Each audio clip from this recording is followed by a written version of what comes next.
The internet, Eric here. Got a good one tonight. I'm surprised I haven't actually chatted about this one yet.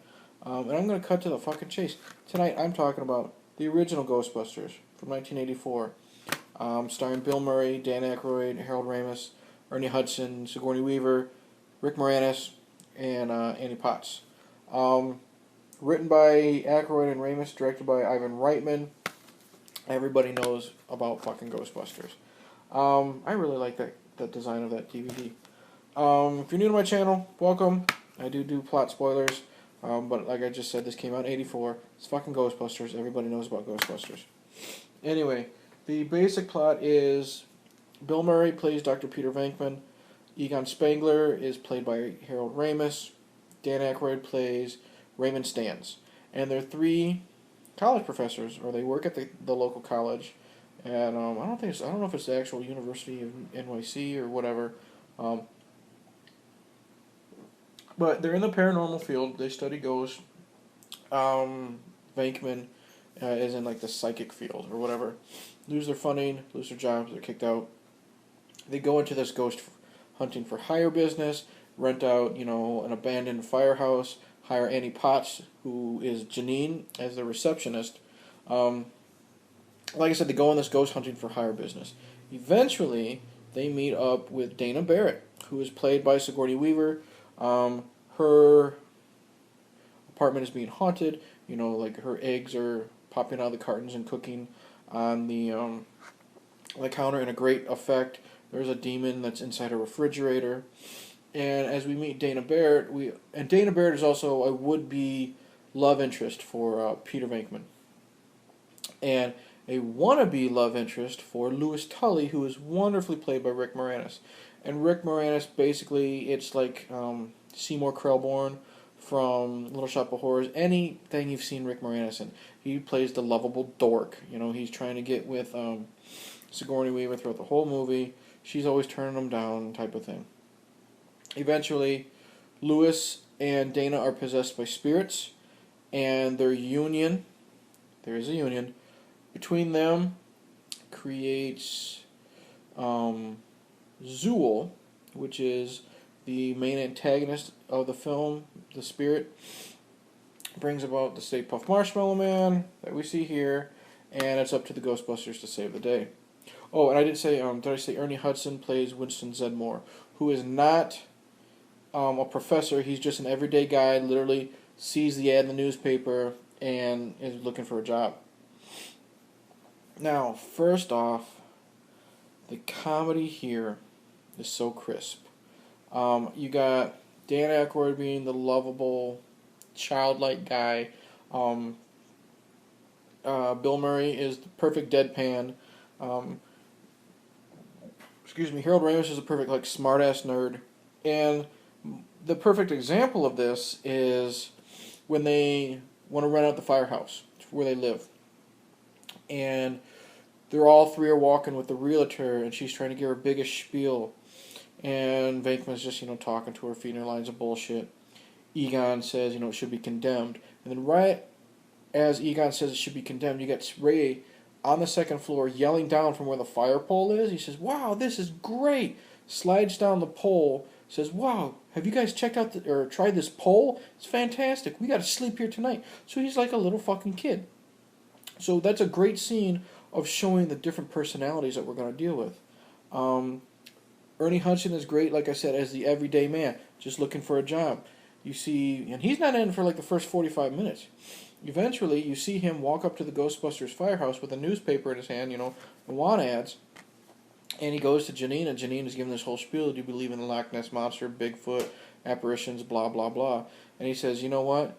If there's, a steady paycheck, I'll believe anything you damn well tell me, And then he's hired right on the spot, and he's shown what to do. And when Ernie Hudson joins the group, his comedy, like I said, as subtle as it is really well done.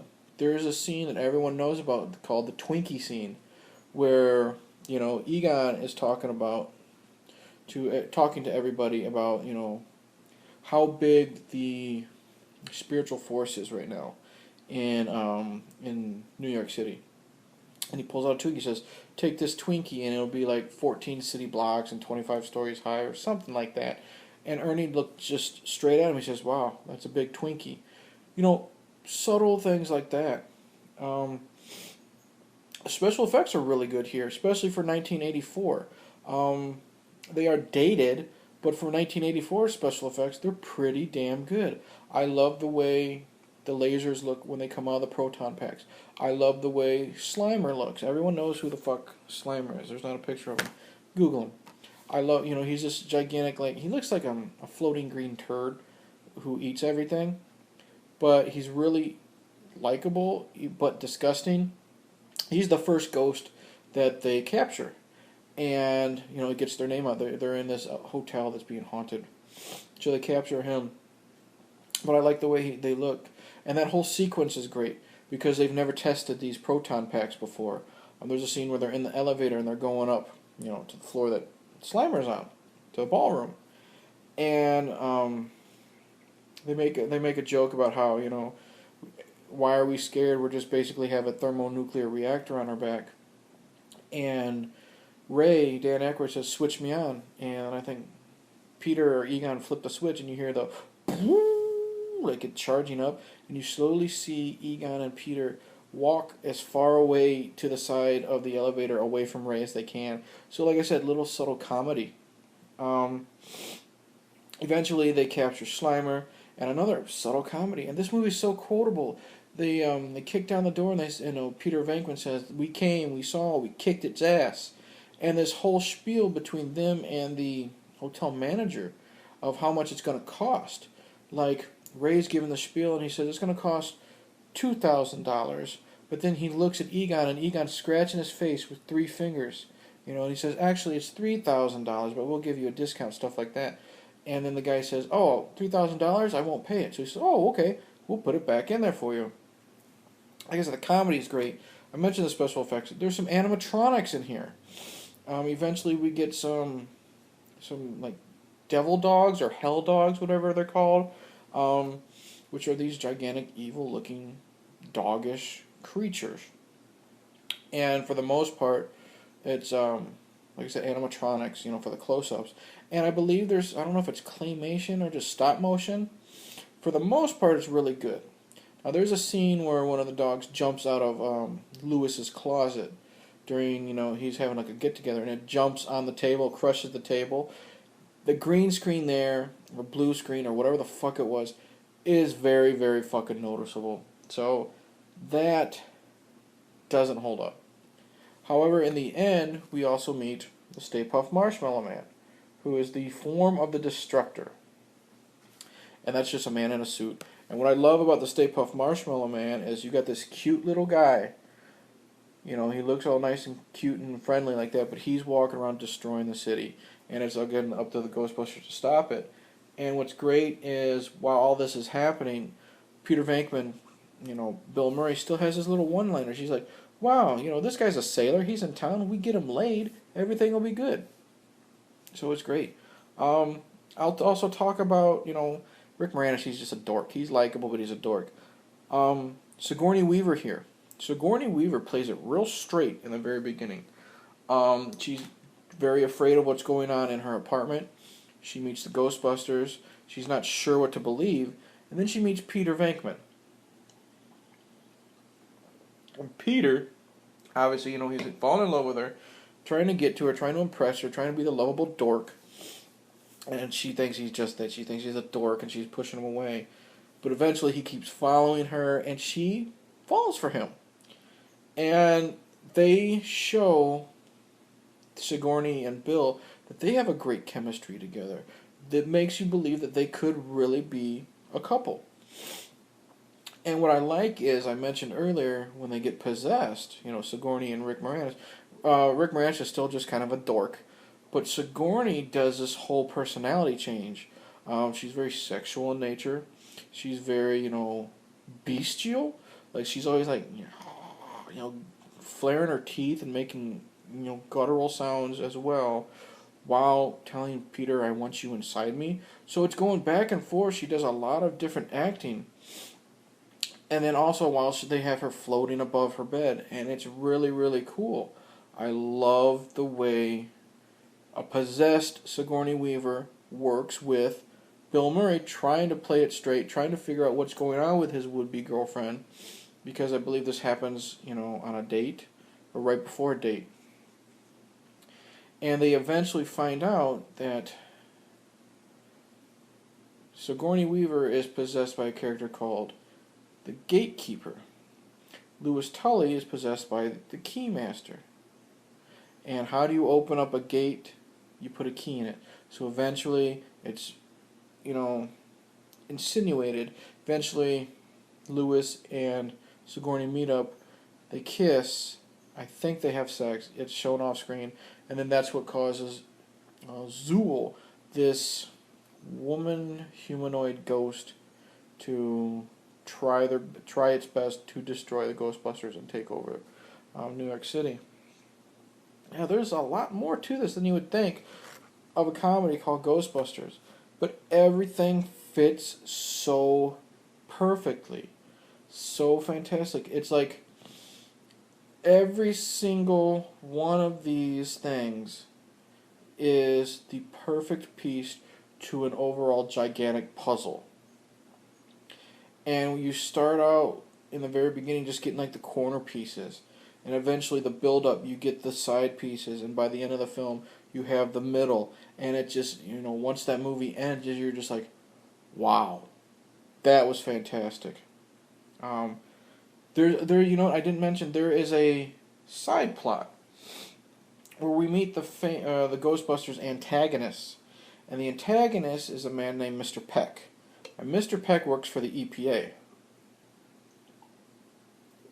And the thing is, what I like is Mr. Peck is really just doing his job. He's an asshole, but he's just doing his job because he's worried that everything that Ghostbusters is doing is destroying the environment, because they use untested lasers. He wants to know how the containment unit works and what have you.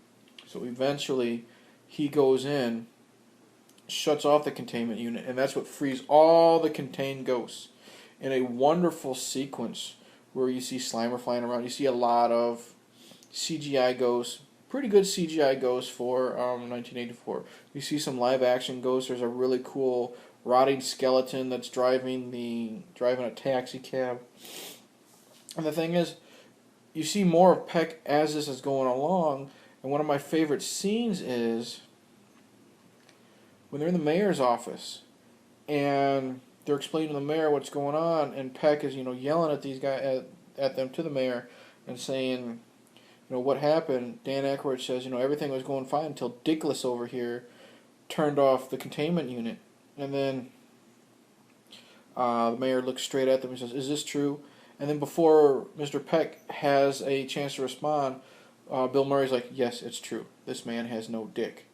More witty one-liners, more deadpan delivery by Bill Murray. So perfect. And that's what I like. I've mentioned it before in previous videos. What makes a good villain, or antagonist, because he isn't really a villain.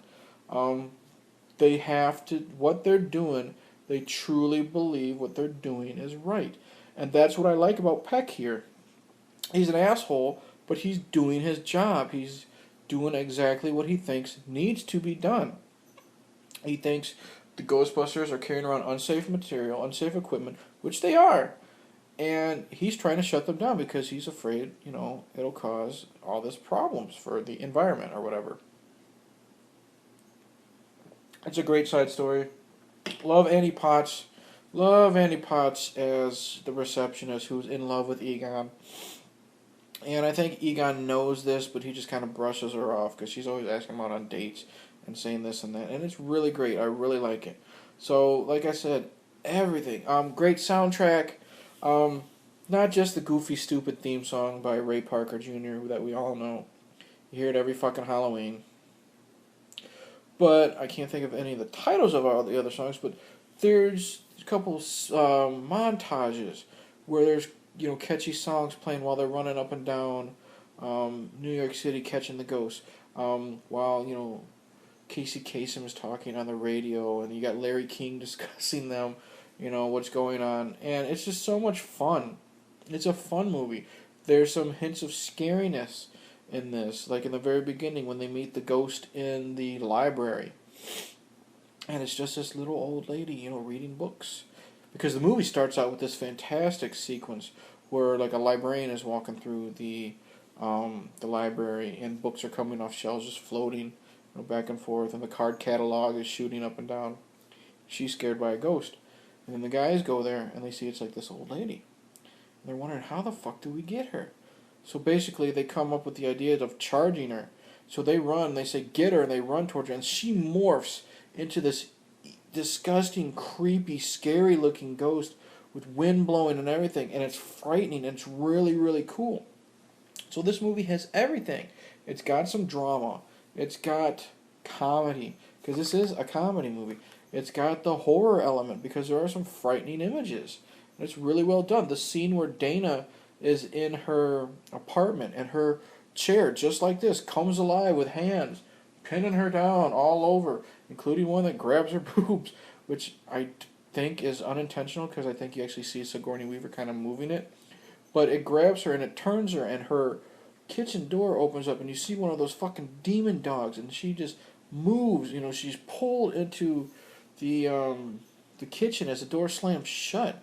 That's pretty frightening. And like I said, that's what I love about this movie. It has every element you want. Likeable characters, fantastic script, fun music, wonderful chemistry. For 1984, damn near perfect special effects. 1984. The only thing that I take down is, the shitty stop motion effects, like I said, when the dog is running through New York City or jumps on Louis Tully's, table. But overall, God, this movie is damn near perfect. I can't recommend Ghostbusters, the original, enough. And it's not just nostalgia. I guarantee you, if I saw this movie for the first time tonight, I would be like, holy shit, where has this movie been all my life? Fantastic movie, from start to finish. Great build up to a fantastic ending. I absolutely love it. Yeah. And you know what? It's just opened the door for so many things. A sequel, a reboot, all the fucking toys that are there, all the merchandise, cartoons. And this is, how would I say it? Not an American icon, but an iconic film, of one of the most iconic films, I think, of all time. Yeah.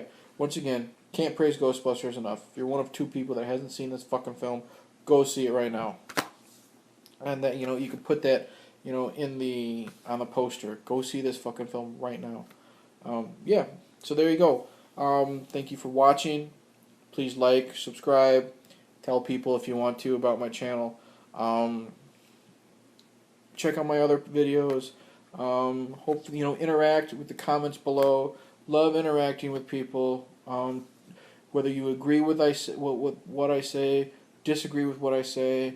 Of course, I don't think you'll disagree with Ghostbusters. But on my other previous videos, you might. So I'm done rambling. I'm done talking about Ghostbusters. I might watch this tonight or maybe even tomorrow, because this is one of those films that when I talk about, I get in the mood to watch. And I haven't seen it in a while, so I think I'm going to do that. So I will say cheers, and I ain't afraid of no ghost.